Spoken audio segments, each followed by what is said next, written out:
Hello everyone, my name is Fejiro and this is Cozy Feji, and on this channel we cover a variety of things such as video essays, reviews, JRPGs, and all things cozy gaming. Now it's been a hot minute since I've done a video games pickups video on this channel, and there's a good reason why. At the very beginning of this year I made it a mission and a goal of mine not to spend too much money on video games. Last year I kind of went ham on picking up video games. I feel like I had to pick this video almost every month. But this year I wanted to be a lot more intentional with my finances, even though it's not really working out the best way, but I'm trying. At least I'm trying. But especially when it comes to my video game purchases, I definitely cut back a sizable amount compared to last year and even the previous year, but I'm definitely doing better. And like I mentioned before, I'm just trying to be a little bit more intentional with the games that I'm picking up.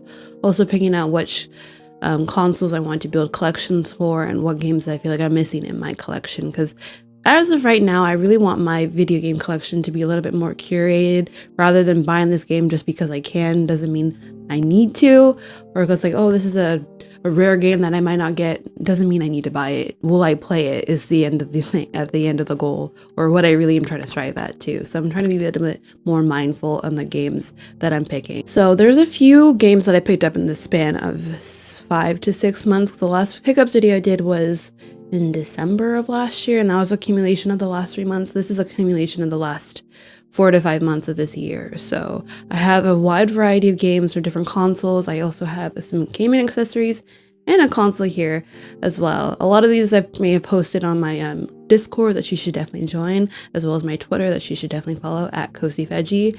I'm glad to see you guys there. On my Twitter I'm more active, or at least I'm trying to be a little bit more active, and as well as Discord as well, so we can all talk about all of our and geek out about video games. But today we're going to just talk about all the games that I picked up so far in the year 2024. So the first thing I want to mention in this video is actually an accessory, more of a sort of controller that I picked up this year, and that is the 8BitDo and Genshin Impact controller, which is the Chunyan controller. I think last year 8BitDo and Genshin Impact decided to collaborate with one another and create this beautiful masterpiece of a controller. I remember seeing it and I was really about it, but I wasn't really in my Genshin bag at the time. I've been playing Genshin on and off since 2021, and at the time I was kind of in my break between that game. But I saw this controller and thought it was really, really cute. And at the time, it was kind of hard to come across. But this year, like really recently, I found it on Amazon in stock and I decided to snatch it up because recently I've been playing a lot of Genshin Impact. I've been playing a lot of catch up and I'm having a blast. And playing this with this controller, playing Genshin Impact with this controller is a lot of fun. You can pair this with your PC as well as your mobile devices such as your phone or your iPad or tablet. What's really cool about this one, it does have a charging dock and has a USB stick, USB-C receiver that you can connect to any device. That way you can play it that way, or you can do Bluetooth, which I really find fun. It also comes with, again, like a free charging station that comes with a cable that you can connect to your computer and play it connected via that as well, which I find really, really cool. Battery life is really amazing. I honestly really love it, and it's just a great controller accessory to have, just in general, if you like to, are a controller person like me. So I'm really happy to have it. It's so cute, it's so beautiful, and I absolutely love the design. And I really do hope that 8BitDo can collaborate with Genshin again to do other characters, because as much as I do love Chunyan, it is such a random character to choose out of the huge cast of characters that we have in that game. But either way, this is still a beautiful controller, and I hope that they do continue to make more collaborations with Genshin Impact and see what other characters decide to pick as well. So the next console, or the next item that I on my pickups list, is something that was actually kind of gifted to me. Well, not sort of more gifted, I kind of just asked my brother to take it from him, and he happily obliged. And the next thing that I have, it's kind of a big thing, is this PS2. This is the old slim, or not the slim, this is definitely not the slim model. We can probably hear all the rattling, but I'll put this down. But yeah, PS2. That is the original PS2 console that came out, I think, in 1999. I will fact check that for myself, but it came out quite a while ago. The PS2 is one of the best selling consoles of all time. Many people have a lot of fond memories with this console, myself included. So a fun story about this console is that back in, I think, 2021, me and my brother were thrift shopping and we came across this PS2 at the thrift store for $50. The only caveat is that it had no hard drive in it, so we had to my brother ended up finding one of our old PCs in our garage and took out the hard drive and put it into that and kind of just modded it himself. He has a way to mod games on there, but as a physical collector, I think it's fun to just physically get playing games on it. But when he finally finished all his little mods to it, he never really played it. It was just kind of collecting dust. So the other day I was like, hey, are you still playing around? Have you played any games on your PS2? He's like, to be honest, I haven't really played on it at all. It's like, do you want it? I'm like, yeah, of course I want it. And so I finally was able to get a hold on it, and I've yet to play it just yet, but planning hopefully in the next couple days, I plan to play a few games that I have in this video here on it. The PS2, again, like many others, is a very special system for me. This is one of the very first consoles that I ever played on. There are so many games that I played on it when I was younger that I had such fun memories with playing with my brother, and it's really exciting to also pick up and play games that I've never played on it. I know that the PS2 and the PS1 is like the holy mecca or the holy grounds when it comes to JRPGs on it. There's so many JRPGs on this system that people covet to be their favorite JRPGs of all time, and I'm so excited to tackle this catalog of JRPGs and play them for my own, as well as some other really awesome nostalgic classics that I want to play on the PS2 as well. Recently, to make the experience a lot more easier for me, I did buy this receiver for it. So I did get this receiver for it. I don't know if you can tell. It is the 8BitDo receiver. This is a retro receiver for the PS2 and PS1. What's really cool about this one is that you can pair with any controller of your liking, any modern day controller as well. So I like to connect my PS5 controller to it, which is really makes it easier, because I know that finding a good third-party controller or even a classic original PS1 controller is kind of hard to come by. So having to able to have this device has made gameplay a lot easier. So I'm really happy to have this. 8BitDo just has really great accessories for anything game related. I highly recommend you check out their accessories for controllers, keyboards, game accessories like this. It's really, really a great company that I wholeheartedly support. So without all those fun accessories out of the way, let's get on to the meat of it all, which are the games. So I got a little good stack here of all the physical games that I picked up, and there are some digital games that I've also picked up during this time in the 4 to 5 months that I picked up games. Beginning this year, I started off strong with the Steam sale. I know that Steam has their quarterly seasonal sales, and during this time they were still holding their winter sale at the time, or Winterfest. And at the time I had just got a pretty hefty gift card from my parents for Christmas, and I decided, what am I going to spend this gift card on?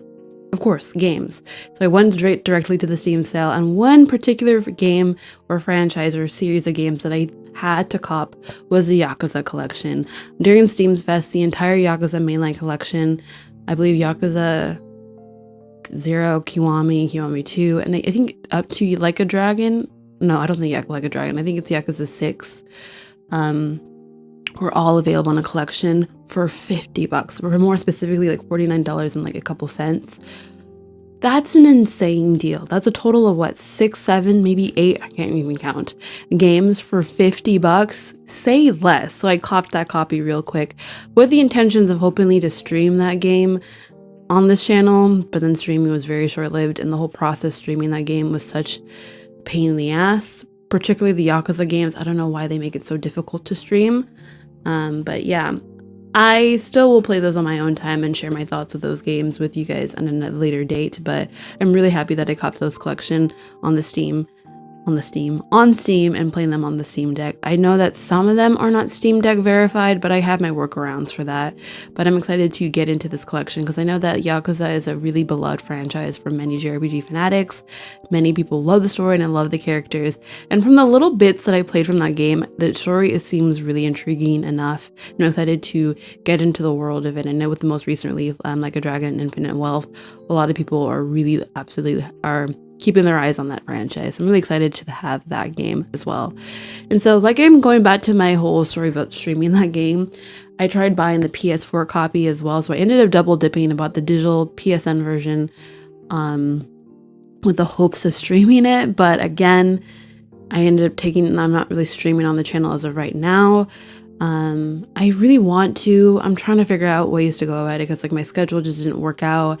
With school coming up and with my next coming semester, it's going to be a lot more intensive and jam-packed. I just don't know how I'd go about putting streaming into my schedule. But nonetheless, I probably will play that game on my own time, and I will definitely, again, share my thoughts with that franchise. So the next game that I picked up, or the next few games that I picked up in January, were a few games that I wanted to help me experience more genres and to dabble into more genres that I never played before.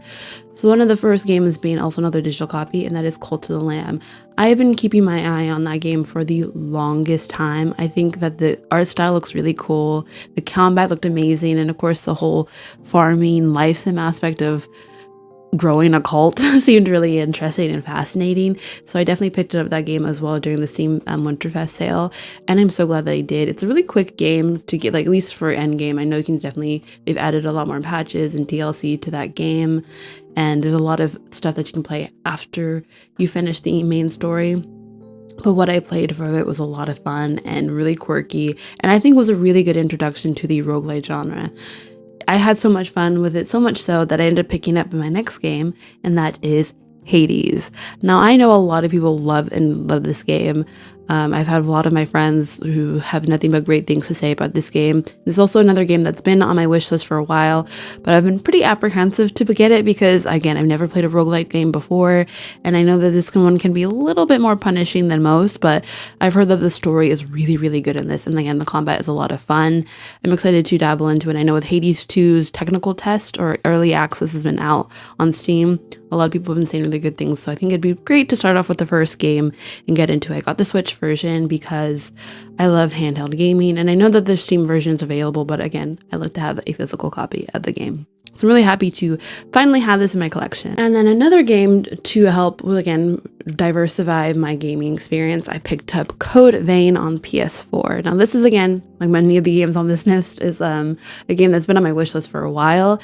And many people call this the anime Souls-like. And I really been wanting to get into it for a long time. I think the combat looks really cool, and I think this would be a good way to ease my way into the genre. I've already played a similar game, not similar game, but a game that's kind of Souls-like in this list as well. And I made a video on it, but I'll talk about it a little bit later. But I'm really enjoying the Souls-like genre. It's definitely a rewarding game. You definitely had to really learn to get good. You can't just like hack your way and just hope for the best. You really need to really pay attention to what's your surroundings, the combat, the cues, and everything. But once you really get into it, it's a lot of fun. So I'm excited to get into this one because I know there's like a customizable character. The story seems pretty promising, and yeah, I'm excited to get into this. And I know this one also has co-op, I think, in it. So it would be fun to play this with my brother, but either way, I'm excited to get into Code Vein soon. I have this rule that I need to play games within the 6 months that I bought it, and it's already been 4 months or 5 months since I bought it, so I need to play this game ASAP. Now that I'm looking at it, I have a lot of PlayStation games on this list, which is not a norm for me in my pickup videos. Usually it's always a lot of Switch games, but I have a lot of PlayStation games from a variety of generations. But the next one that I'm going to go on to is I'm coming up to around February, March, even April, that I picked up. The first one being Grand Blue Fantasy Relink. There you go, Grand Blue Fantasy Relink. Now, in February, there was a huge amount of games coming out for JRPGs, specifically. I think just in February, January, even March, the amount of JRPGs that we were getting was absolutely insane. Especially in the very first week of February, we had Grand Blue Fantasy Relink, we had Persona 3 Reload, and then at the end of the month, we had Final Fantasy VII Rebirth. So like a lot of people were trying to pick and choose which games they wanted to go first. I even made a video as to which game you should, or which game you wanted to play first. And for me, I ended up picking up Grand Blue Fantasy Relink, and I'm kind of glad that I did, because at the time, I'm just coming off of the highs of finishing Trails in the Sky the Third and Trails from Zero, Trails from Azure.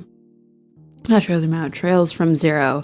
God, there's so many names to Trails, but I finally finished that, and I thought that this would be a great break from this, even though, yes, it is a JRPG. This one's more combat focused than it is story focused, and it took me like, I think 12 hours to beat. To like beat the main story. I know that there's still like an epilogue that you can play that I've yet to get into, and I know that they've added DLC to this game and added more hunts and more big bosses to play, which I think is really fun. And I know the multiplayer aspect is a lot of fun, but I didn't know that with PlayStation that you had to freaking get the subscription service in order to enact multiplayer, which I find really dumb and annoying. But either way, I had a fun time with it. The art style was really cool and this premise was really interesting. The story isn't like anything to run home about, but it's still engaging enough to keep you going into the game, play the game. So I had a lot of fun and I highly recommend.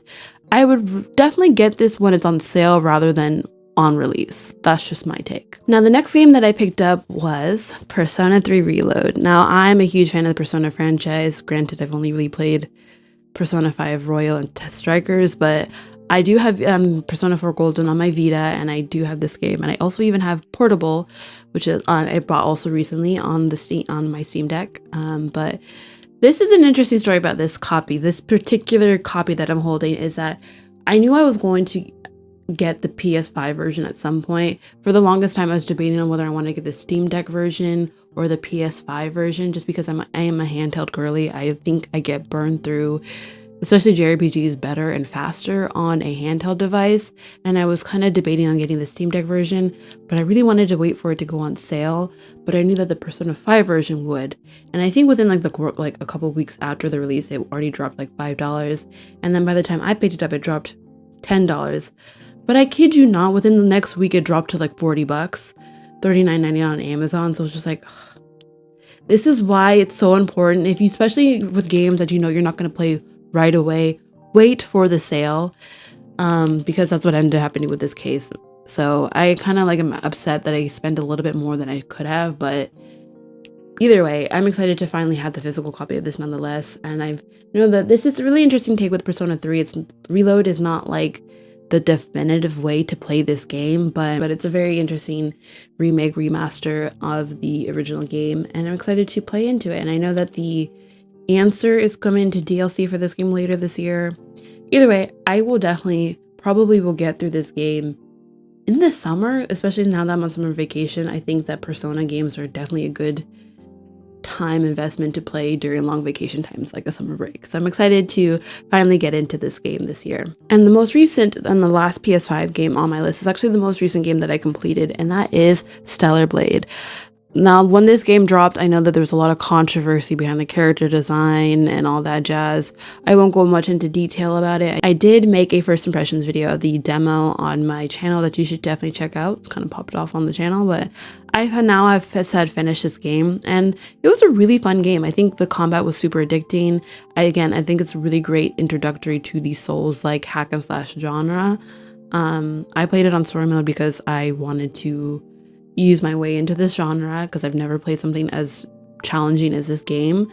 I beat it in like 21 hours. I didn't explore too much of the side quests, and I didn't even notice I got the bad ending when I played it.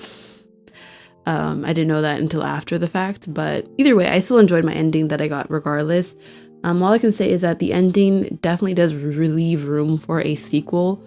Not just with the bad ending, but all the endings do leave room for a possible sequel, which I find really interesting. The story, again, isn't something super grandiose or something like award-winning, but again, it's still intriguing enough, and it gets you invested enough to continue the story. And again, this game is mainly for the combat, and the combat is very intuitive and very addicting, and I had a blast playing this, and I highly recommend. I would definitely, again, like Persona 3 Reload, definitely wait for a sale for this game, which I probably will see in the near future, but it's definitely a really great game. And do not let all the discourse around this game affect your willingness to play, because I promise you it's a really fun game and you will have a great time.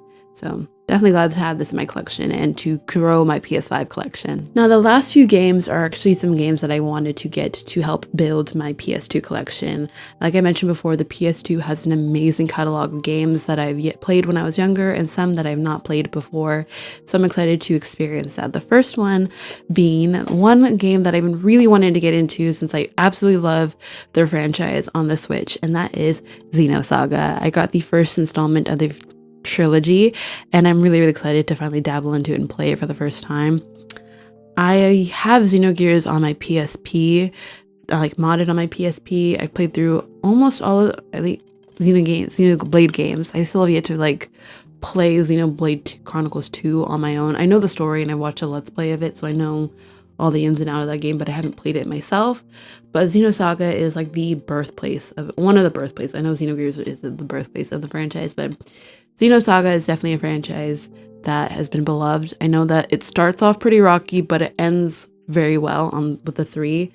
But with Xenosaga 1 and 2, it's definitely a more affordable option or a copy to get. I got this on eBay for like, I think like 30-40 bucks. 1 and 2, episodes 1 and 2 are pretty easy to come across. 3 is the one that I'm probably going to have to mod because it's too expensive. It's a Holy Grail item I would love to have physically, but like, I'm not going to hack out that kind of money right now. But I'm really happy to finally have this version of it. It's going to be really excited to play this for the first time on the PS2. But yeah, I'm really excited to finally have this and experience this game for the first time and to really get to play Cosmos as well. And the last 2 games that I had is purely for nostalgia reasons and 2 games that I loved as a child, and that is the Sly Cooper series. I don't have the 3rd one yet, but I will be getting Sly Cooper, but I have Sly Cooper the Thievius Raccoonus as well as Sly Cooper 2 and the Band of Thieves. You hear that shaking of the CD, but Sly Cooper is probably hands down one of my favorite series of all time. I remember watching my brother play it, and I remember playing a little bit of Sly Cooper and Thievius Raccoonus when I was a child, and I absolutely loved it. I think it's a very simple but super compelling story. I love the cast of characters that we follow throughout all the games, and again, we'll for sure be getting 3. I know that 4 I think is on the PS3, but I've never played 4. I don't know if I ever want to because the original trilogy is so good. It's so goated. Like, if you have not played Sly Cooper, you should. If you can mod it, cool. If you still have a PS2 hanging around, get them. Because these copy, I bought this bundle for like 40 bucks, which I think is a pretty good deal. And I highly, highly recommend them. They're so good. The platforming aspects is really great. Again, the story is amazing. They're pretty quick games. The first one, I think, is like about like 8 hours long. So you could definitely finish it pretty quickly. Either way, I absolutely love this franchise, and it holds so much to my heart, and I have a lot of memories with it, and I'm so glad to finally have them again in my collection. I definitely will hopefully be playing them this coming weekend, just to like feel my like 5-year-old heart again. It's just definitely a game that I absolutely love to bits and pieces. And with that is pretty much every single game that I picked up in the past 4 to 5 months, or kind of like 4 to 5 months this year. Again, I'm trying to be a lot more mindful with the games that I pick, and I hopefully will be better at playing them right away, because out of all the games that I mentioned in this list, I've probably only completed 3 of them. There's Cult of the Lamb, Stellar Blade, and Grand Blue Fantasy Relink. Those are the only 3 games out of the plethora of games that I picked up this year. Again, it's kind of hard too, especially this year with the amount of JRPGs that we're getting. We're being so well fed. It's hard to keep up, and I have such a little time. I've only had more time in the world. But either way, I'm really happy with all the pickups that I got, and I want to know what are some awesome pickups that you've picked up so far in the year 2024. If you enjoyed this video, do not forget to hit that like and subscribe button, and I can't wait to see you guys in the next one. Bye!